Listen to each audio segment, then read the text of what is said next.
वळ्यात पुढल्या बातमीकडे. कोकणातल्या ठाकरेंच्या एकमेव आमदाराला शिंदेंच्या शिवसेनेनं पुन्हा एकदा ऑफर दिलेली आहे. भास्कर जाधवांनी वाघांच्या कळपात यावं असं शिरसाट म्हणाले.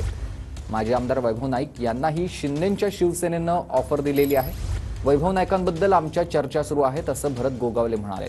गोगावलेंचा दावा वैभव नाईकांनी मात्र फेटाळून लावलाय. भास्कर जाधवांनी वाघांच्या कळपात यावं अशी ऑफर शिरसाटांनी दिली आहे. याआधी उदय सामंत यांनीही भास्कर जाधव यांना पक्षप्रवेशाचं निमंत्रण दिलं होतं. भास्कर जाधव सारखा चांगला आमदार जो अभ्यासू आहे, आक्रमक आहे आणि स्पष्ट बोलणार आहे. मला सर्वात जास्त आवडतं ते स्पष्ट बोलणं.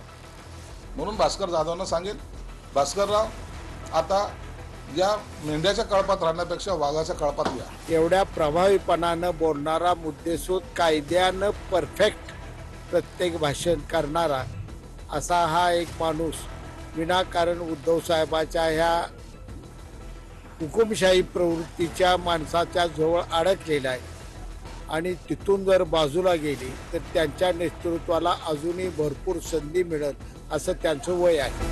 कोकणातले ठाकरेंच्या शिवसेनेचे माजी आमदार वैभव नाईक यांनाही शिंदेंच्या शिवसेनेनं ऑफर दिली आहे. वैभव नाईकही लवकरच शिवसेनेत येतील असा दावा गोगावलेंनी केला.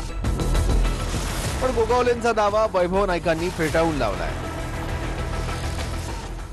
वैभव नाईक यांची चर्चा चालू आहे. सगळ्याच गोष्टी तुम्हाला एकदम उघड करून आम्ही पण नाही सांगणार.